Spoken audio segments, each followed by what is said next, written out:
क्या आप भी डॉक्यूमेंट अटेस्टेशन को लेके बहुत ज़्यादा परेशान है कि इसमें फ़ी कितनी लगेगी, स्टेप बाय स्टेप प्रोसेस कौन-सा होगा, कौन-सा फॉर्म डाउनलोड करना है, कौन-सा चालान फिल करना है, इसके अलावा अपॉइंटमेंट कैसे बुक करनी है और वो बेहतरीन टिप्स जो आपका अटेस्टेशन का प्रोसेस स्मूथ बना सकती है एंड सबसे बढ़ के ये अटेस्टेशन और अपोस्टाइल में क्या फ़र्क है? तो आज के इस वीडियो में मैं ये सारी बातें क्लियर करूँगी।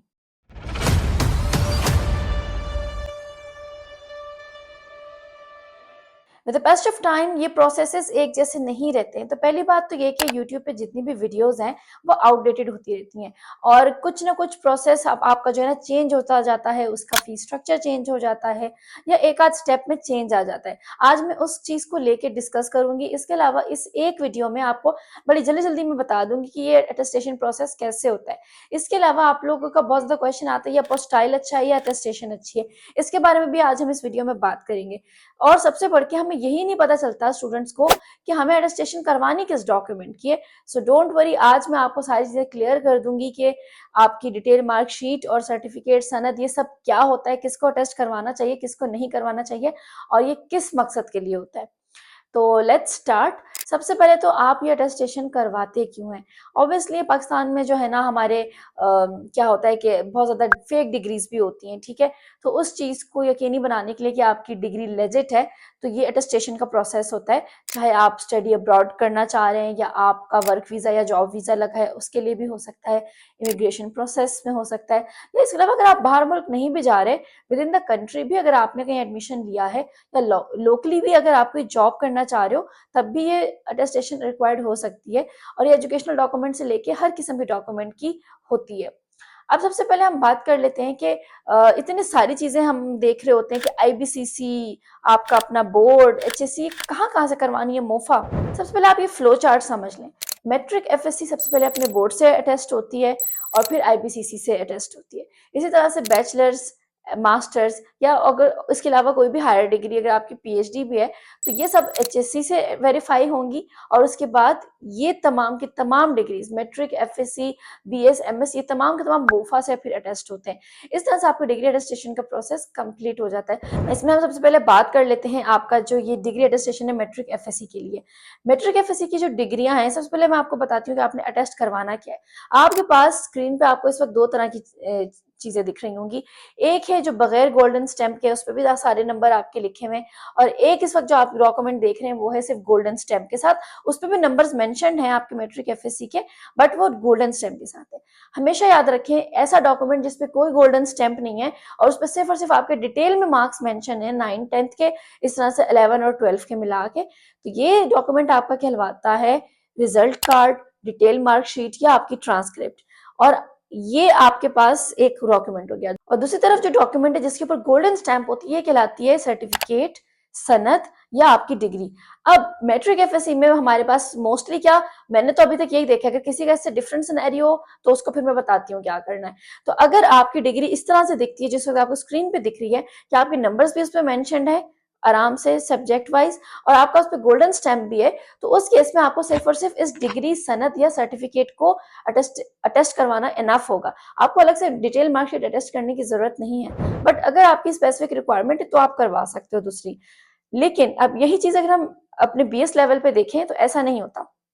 अब आपको स्क्रीन पे अगेन दो दिख रही होंगी। एक डिटेल मार्कशीट है यानी ट्रांसक्रिप्ट है जिसमें सारे नंबर्स हैं, आपके ग्रेड्स हैं कि आपने क्या मार्क्स लिए, जबकि दूसरी तरफ एक गोल्डन स्टैंप लगी हुई डिग्री, सनद या सर्टिफिकेट है। अब इस केस में आपके नंबर्स उस पर मेंशन नहीं है आपकी डिग्री पे, तो इस केस में आप दोनों को अटेस्ट करवाओगे बीएस मास्टर्स लेवल पे, क्योंकि एक पे नंबर्स है एक पे नंबर्स नहीं है, तो इस केस में आपको दोनों को करवाना होगा। ठीक है, अब हम दोबारा से आ जाते हैं मैट्रिक एफएससी की तरफ कि आपने करवानी कैसे। अब इतने सारे बोर्ड हैं, like Gujranwala board, Karachi board, Balochistan board, federal board, Lahore board, Peshawar board. तो अब आपकी जो डिग्री होगी वो आपको बोर्ड से तो अटेस्ट होकर मिलेगी, लेकिन इसके बाद आपने आईबीसीसी से अटेस्टेशन करवानी होगी। IBCC act as an umbrella here और इसके अंदर सारे जो है ना बोर्ड्स लाई करते हैं और जब आपका बोर्ड आपको आपकी डिग्री अटेस्ट करके देता है तो फिर आईबीसीसी आपको ये आपकी डिग्री अटेस्ट करके देता है।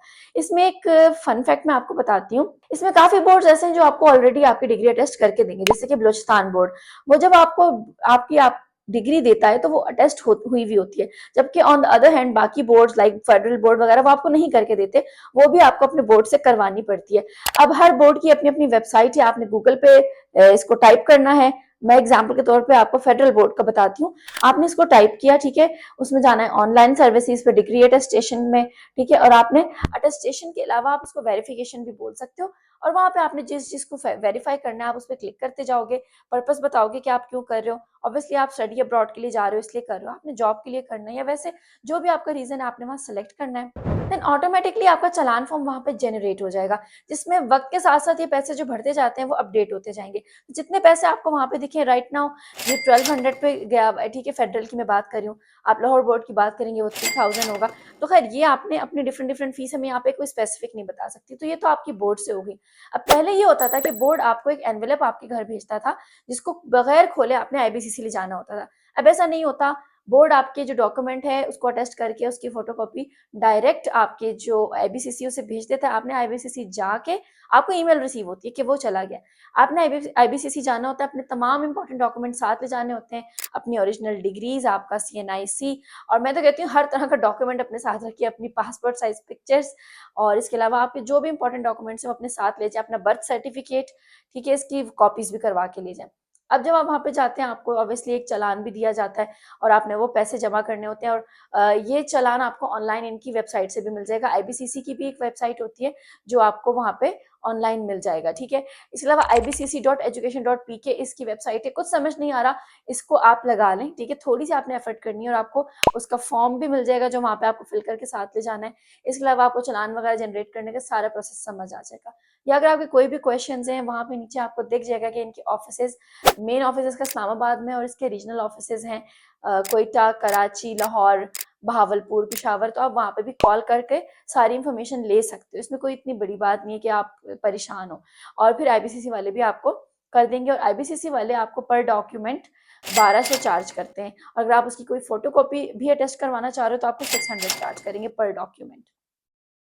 अब हम बात कर लेते हैं कि अगर आपका जो सिटी है वो वहाँ पे नहीं है जहाँ पे आईबीसीसी है, तो इस सूरत में आपके पास टीसीएस की सर्विस भी अवेलेबल होती है। तो टीसीएस के थ्रू आप अपने सारे डॉक्यूमेंट्स भेजते हो और वो आपका आपका काम कर देते हैं। लेकिन अगर आप जल्दी काम करवाना चाहते हो तो मेरा मशवरा यही है आपको कि आप वॉक इन के थ्रू करो, ठीक है। और इस तरह से आपकी मैट्रिक और एफएससी की डिग्री अपने बोर्ड से और अपने आईबीसीसी से अटेस्ट हो गई। अब आप यहाँ पे स्टॉप हो जाएं, ठीक है।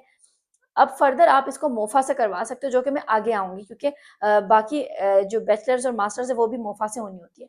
अब जिसकी एचएससी से अटेस्टेशन नहीं होनी बैचलर्स या मास्टर्स की, वो इसको स्किप कर सकते हैं इस पार्ट को। बट जिसकी बैचलर्स की डिग्री अटेस्ट होनी है या मास्टर्स की, अब आपने क्या करना है, आपको यूनिवर्सिटी ऑलरेडी अटेस्ट करा के देगी, ठीक है, आपकी डिग्री और आपकी ट्रांसक्रिप्ट। लेकिन अगर नहीं हुई भी तो आप जाके यूनिवर्सिटी से सबसे पहले अटेस्ट करवाओगे, एंड देन आप एचएससी के पोर्टल पे जाओगे और वहाँ पे आप ऑनलाइन अटेस्टेशन के लिए अप्लाई करोगे। वही बेसिक चीजें फिल करनी होंगी, पर्पस बताना होगा, चालान भी वहीं जनरेट हो जाएगा और आप उसको फिल आउट करोगे और आप उसको जमा करोगे, और देन आप अगेन टीसीएस या वॉक इन के थ्रू एचएससी से अपनी डिग्री अटेस्ट करवाओगे। अगेन एचएससी की भी वेबसाइट पे आप जाके सब चीजें इजीली कर सकते हो। इसके अलावा एचएससी की जो फीस है वो भी अगेन चेंज होती रहती है, वॉक इन की अलग है, ठीक है, और अर्जेंट की अलग है। लेकिन आजकल पाकिस्तान में इतनी ज्यादा मिसहैप बना हुआ है कि अर्जेंट पे भी इतना ज्यादा टाइम लग रहा है। तो मेरा यही अगेन आपको एडवाइस है कि जितनी जल्दी हो सकता है आपने डिग्री अटेस्टेशन का टाइम काम करवा लेना है। अदरवाइज अर्जेंट का तो यही होता था कि विद इन वीक हो जाती थी, और दूसरी जो है ना 1 मंथ लेती थी। लेकिन अब कुछ कह नहीं सकते, ये सब चीजें मिक्सअप हुई हुई हैं, ठीक है। अब ये सब चीजें आपकी जब अटेस्ट हो गई, अब मैट्रिक, एफएससी, बीएस, एमएस जो भी है, अब ये तमाम के तमाम डॉक्यूमेंट्स आपके मोफा से अटेस्ट होंगे। MOFA is ministry of foreign affairs.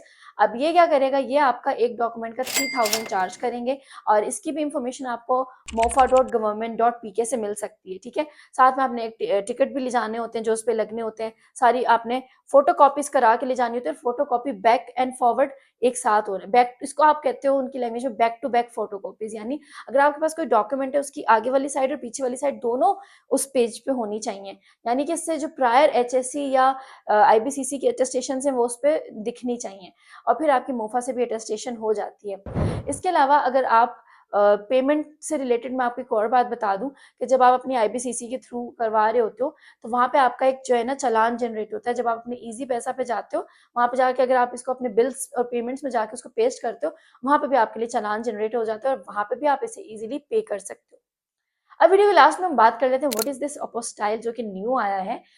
अब आप देखिए इतना लंबा चक्कर कर रहे हैं, आप कहाँ-कहाँ से डिग्री से टेस्ट नहीं करवा रहे। कितने लोगों को अभी भी समझ नहीं आई होगी कि ये अटेस्टेशन है क्या? तो अपोस्टाइल एक ईज़ी सा वे है, आप अपने डॉक्यूमेंट्स को अटेस्ट कर सकते हो। बट एक ही जगह से वो अटेस्ट होगा मोफा से, लेकिन वो अपोस्टाइल कहलाएगा। वो 124 कंट्रीज़ में एक्सेप्टेबल होगा, ये बेटर है, ईज़ी है, कंफर्टेबल है।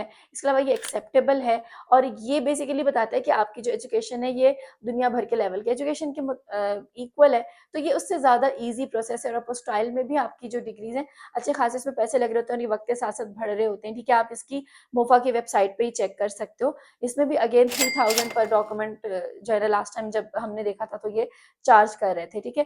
तो इसी तरह से ये पैसे तो बढ़ते रहते हैं, कभी 600 कभी कितने, तो ये आपने अप टू डेट उसकी वेबसाइट से पता करना है। एंड जब भी कोई चीज़ समझना है, गूगल आपने करना है अपने बोर्ड को, चाहे मोफ़ा को, आईपीसीसी को, आपने कॉल करके ईज़िली पता कर लेने कि इसके क्या रिक्वायरमेंट्स हैं। तो आई होप आपको मेरी टिप्स एंड ट्रिक्स अच्छी लगी होंगी और आपके स्टिल कोई क्वेश्चंस हैं मुझे कमेंट सेक्शन में लिख के ज़रूर बताइएगा। And good luck with your attestation process. और सब मुझे कमेंट सेक्शन में ये लिख के बताएं कि सारा मैट्रिक, एफएससी और बैचलर्स की अगर आप करवाते हो अटेस्टेशन तो ये टोटल कितने पैसे बन जाते हैं। तब तक के लिए थैंक यू एंड अल्लाह हाफिज़ एवरीवन।